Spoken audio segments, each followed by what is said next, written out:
What is up, guys, and welcome to my Hellraiser ranking. Yes, finally, I can put this franchise to bed until probably this time next year when there's going to be a Hulu movie and a HBO Max TV series to talk about. But until then, we have 10 movies in the Hellraiser franchise. If you are a fan of this franchise and you want to see more of my in-depth thoughts, I just reviewed all 10 of these movies. I'll try to put some cards throughout the video, and there is a playlist for all of those reviews. If you want all of my thoughts, positive, mixed, and negative, for every single one of these movies, here, going to be a lot more brief.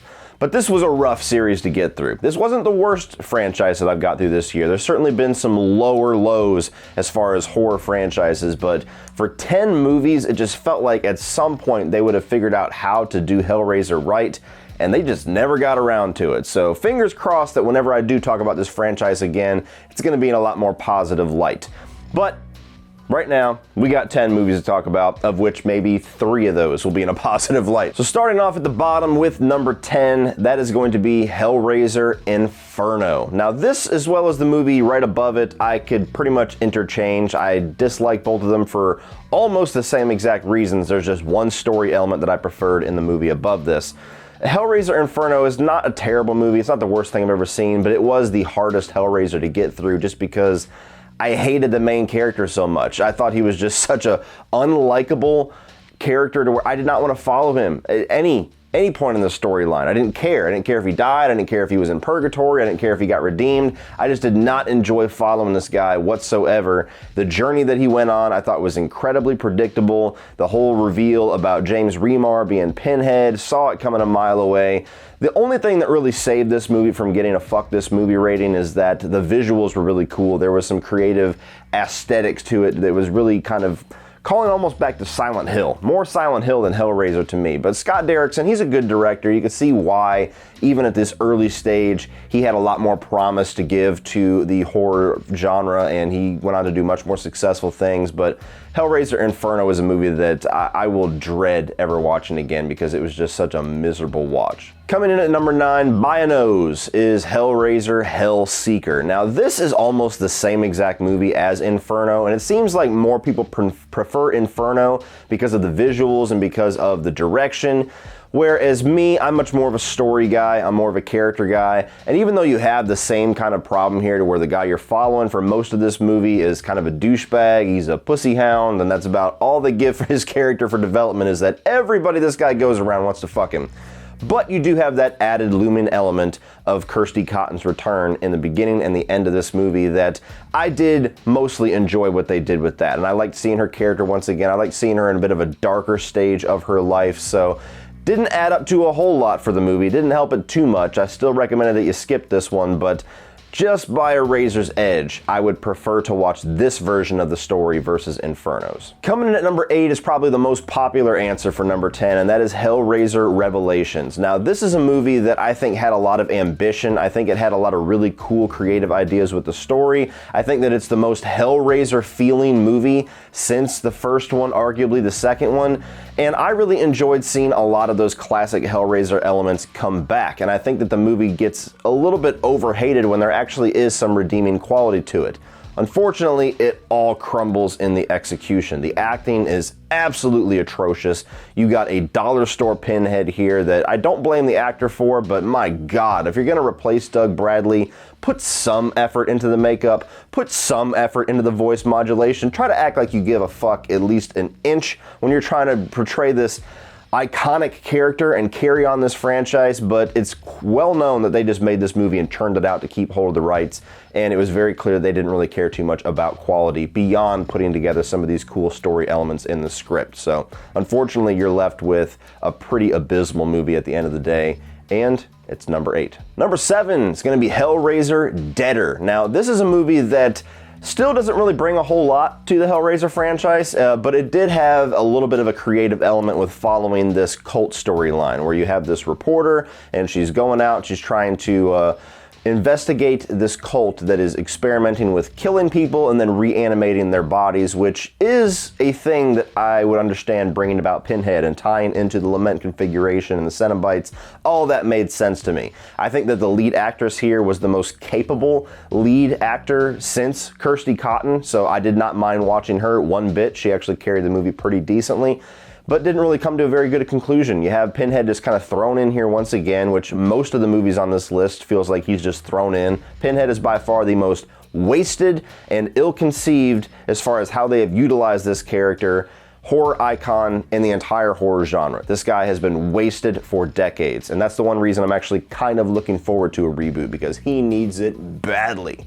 Hellraiser Deader, a little bit easier watch than the movies underneath it. Still not necessarily a movie that I would rush to go watch again. Number 6, a bit of a fan favorite it seems like, and that's Hellraiser Judgement. This was the last movie that I watched and reviewed, and it is one of the only sequels that I had seen before. And unfortunately, though there is a lot more creativity and a lot more tender loving care given to the Cenobites and given to how they portray Pinhead, both with the acting and the voice modulation and the way that they keep him in shadows. And there was some interesting expansion of the lore of these hell realms, bringing in the Auditor and this whole judgment thing going on where there's like a trial for everybody that has sin. That all was really cool.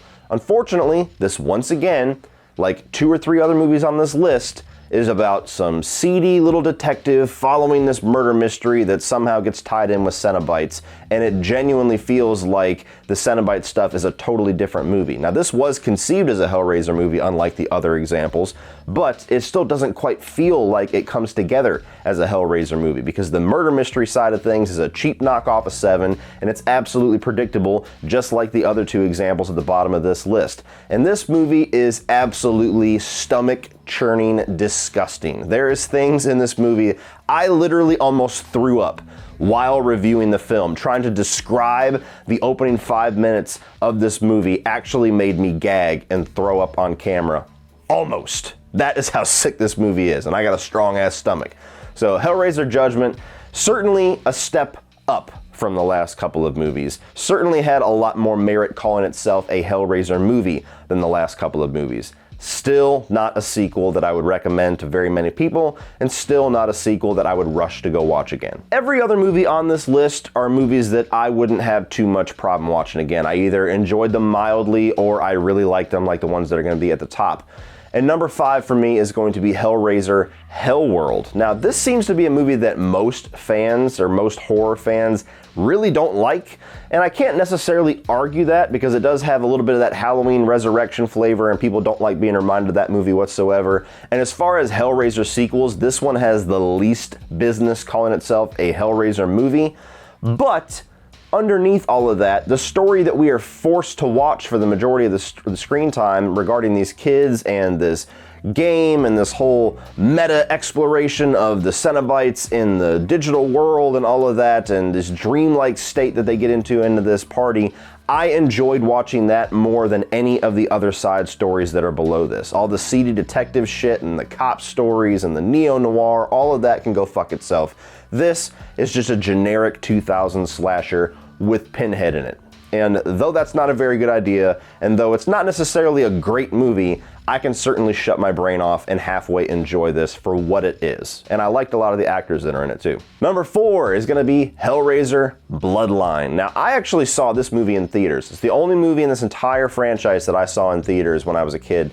And I remembered quickly when I watched this why I didn't necessarily love this as a kid. It's a movie that's a very mixed bag.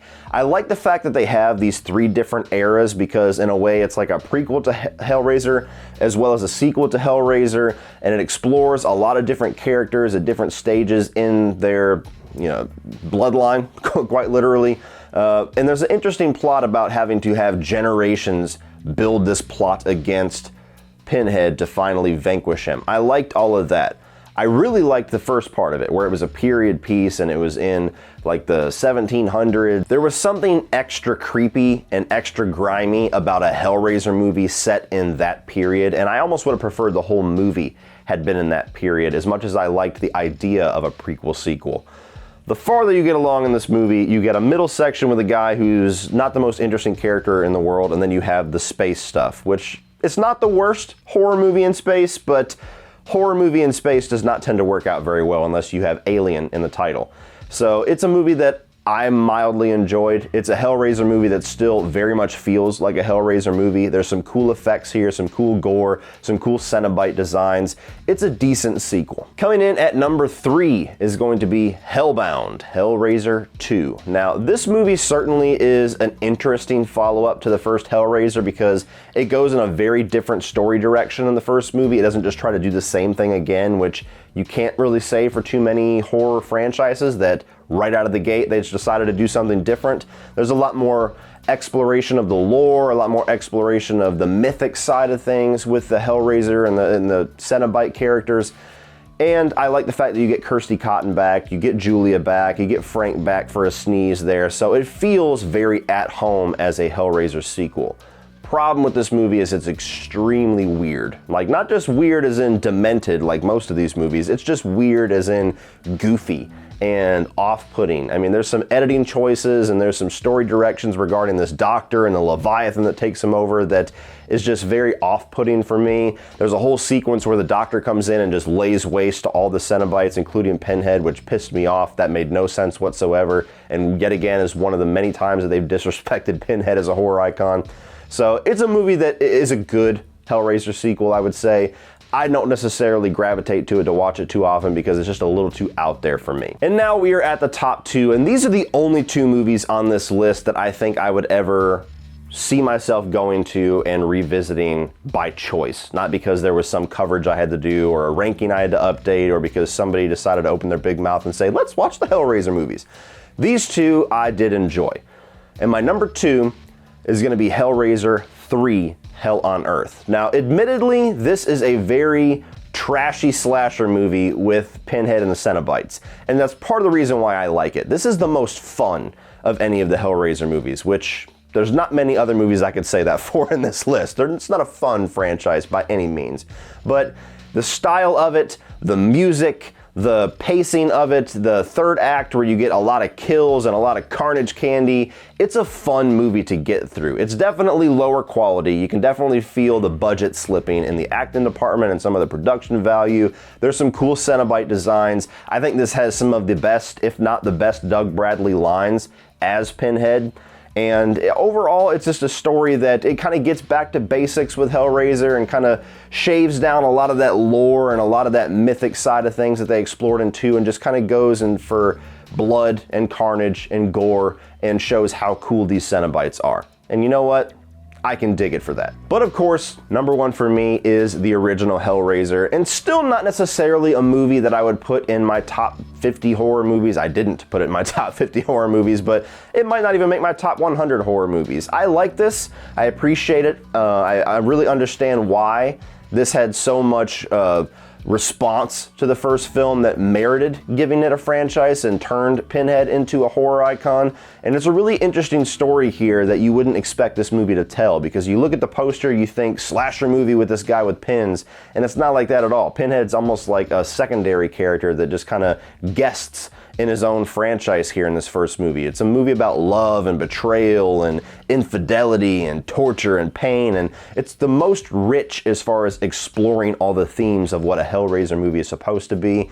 Kirsty Cotton, pretty interesting character, not the best final girl in the world by any means, but she is enjoyable to watch. I do like Ashley Lawrence in the role. Frank and Julia certainly steal the show here. They're the 2 characters that you want to watch the most, and I like all the makeup and the gore effects here where Frank is muscular tissue and slowly regenerates throughout the movie. And even when you do finally get Cenobite action, it's some of the most memorable, some of the most quotable Cenobite stuff, including especially Pinhead. It's definitely a classic horror movie. I understand why a lot of people love it, and I do like this one the most out of all of them. It's just not the most rewatchable movie in the world, I think. There's certainly, I would probably say the third one is more rewatchable than the first one, but this one is definitely the higher quality of all of them. So with all that being said, definitely like this first movie. Not a Hellraiser fanatic by any means. Maybe one day we'll have a movie that will change that. But for now, the original Hellraiser is absolutely my number 1. So what do you guys think of Hellraiser? Are you a fan of this franchise? Do you despise this franchise? Is there movies at the bottom of my list that you think is a crying shame that they are down there and they should trade places with some of the ones at the top?